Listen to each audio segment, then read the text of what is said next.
If you do not own the means of extracting the resources from your country, no, there will never be development in Africa. There will never be development in Africa. Because everybody is here to protect their interests. Hello everyone, welcome back to my channel. Now, there's a lot that is happening around Africa currently. There's a lot that is happening geopolitically speaking around the world.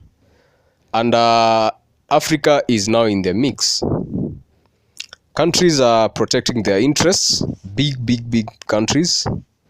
The US, China, Russia, a little bit of other upcoming superpowers like India, Turkey, and Saudis, Iranians.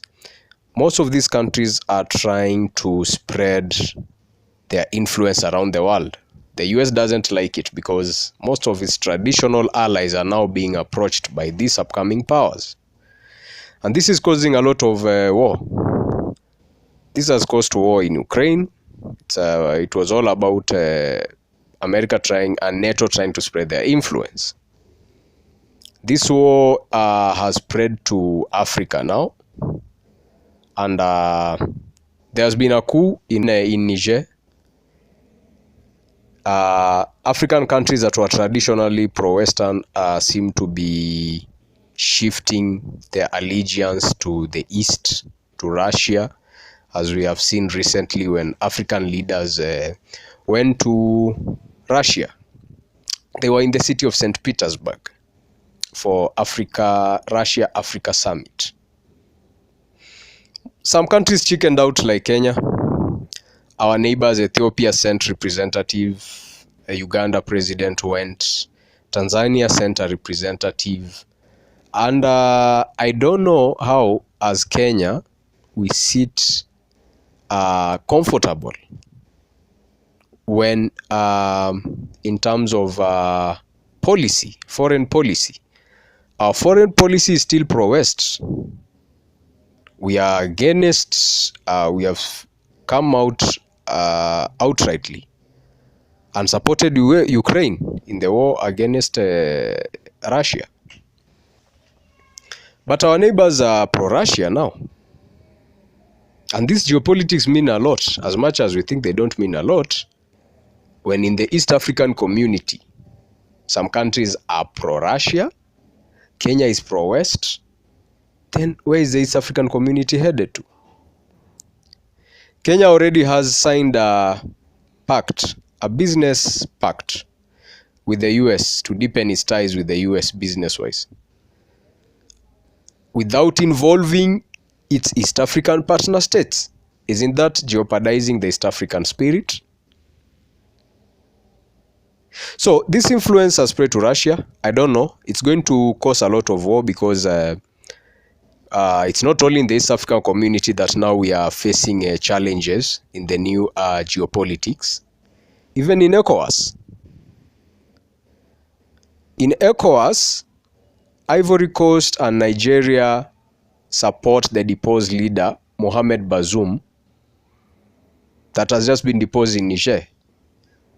Ivory Coast, Nigeria, Benin, and I believe Senegal. Senegal is also pro-West. Those Ivory Coast and Senegal seem to be the darlings of France. They really have struck a very good working partnership with France because all of a sudden these two countries are developing very fast. If you have not checked the statistics, economic statistics of Ivory Coast and Senegal, you need to check again. Ivory Coast has a electrified city train system, I believe. And also Ivory Coast GDP is doing well in Africa. And so this country, especially Ivory Coast has committed to help invade Niger. Nigeria, which is a darling of the UK, has committed to commit troops to go invade Niger.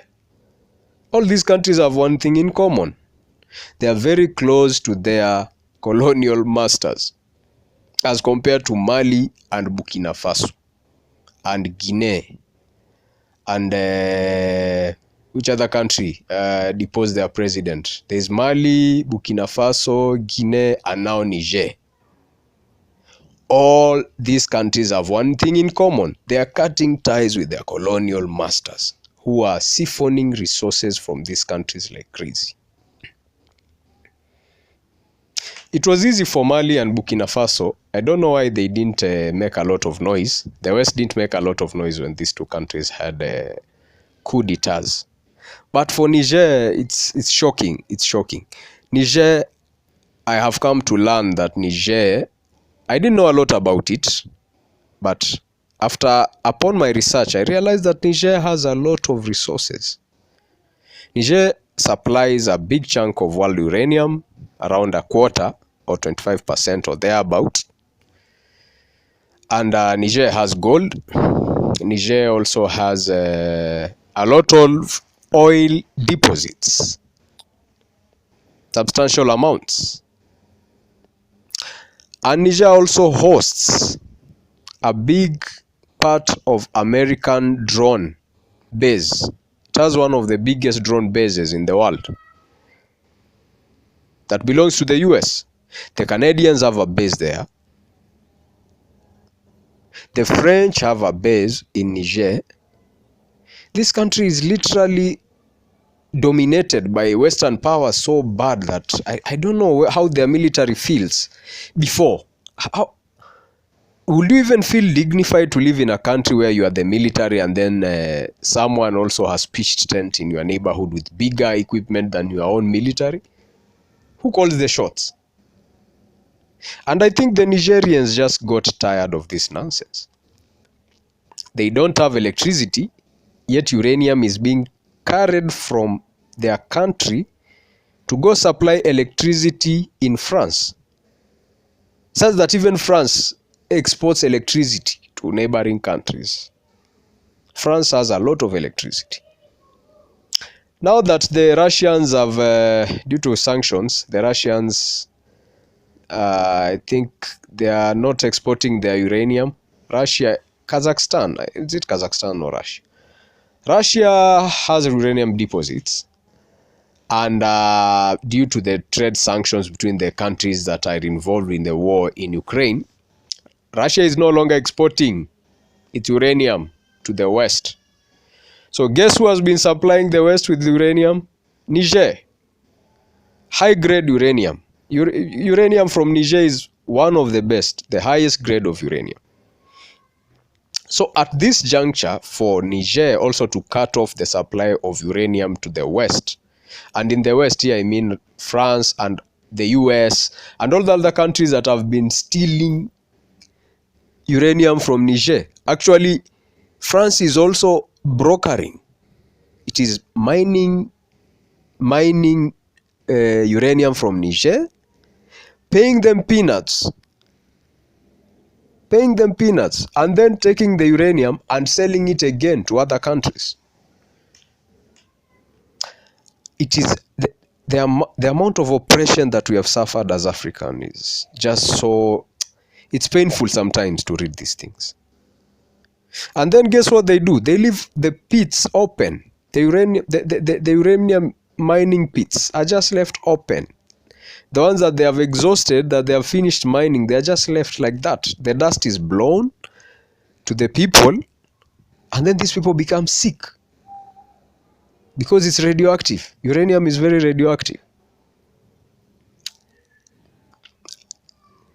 These people need to be held accountable.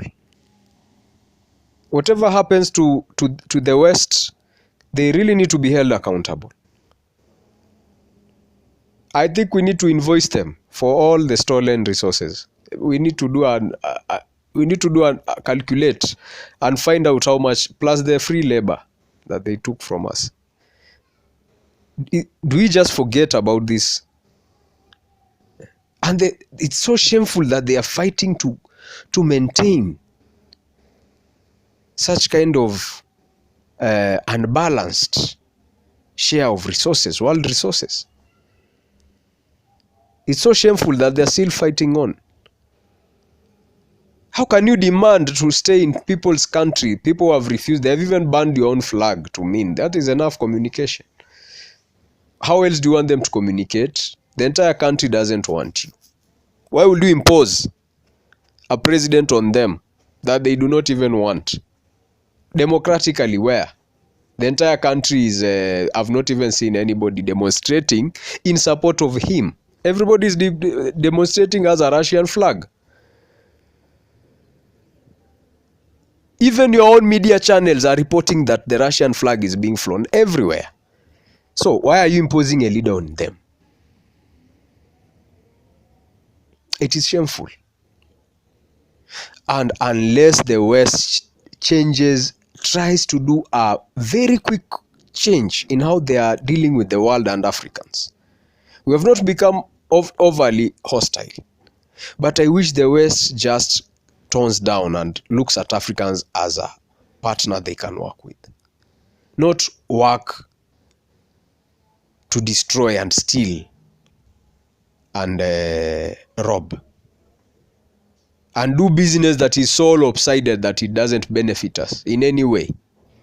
Today, Julius Malema wants to nationalize every mining company. Nationalize everything. Why? These Western companies are leaving peanuts in where they are operating.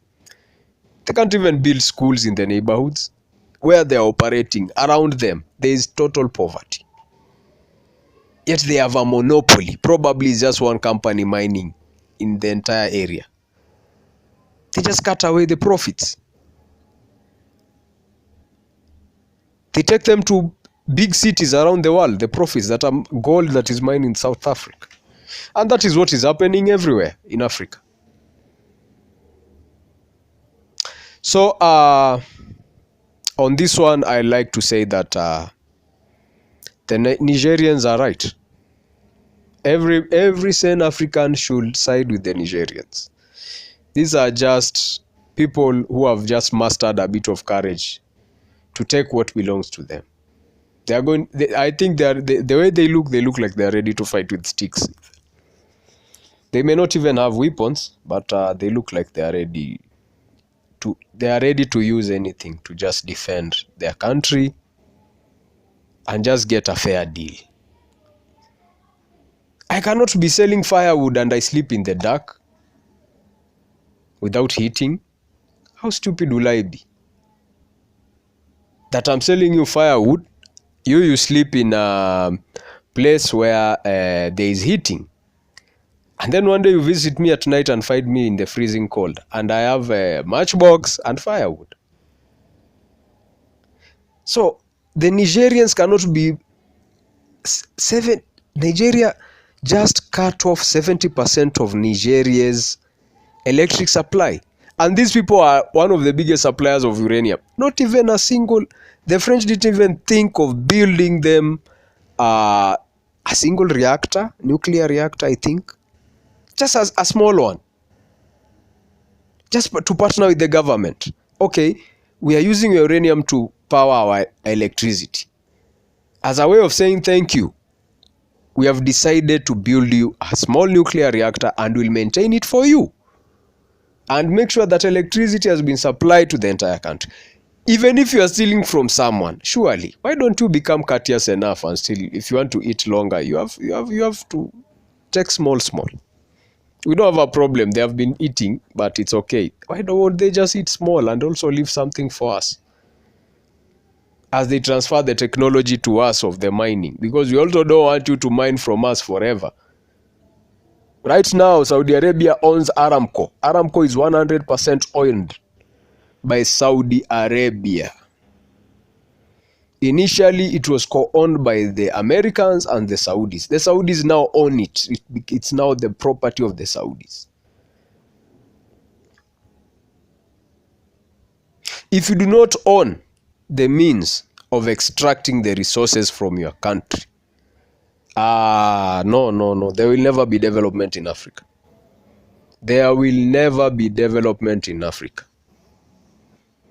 Because everybody is here to protect their interests.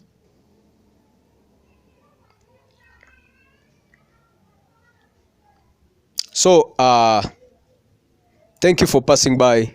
like, subscribe, and share this content, and see you on the next one.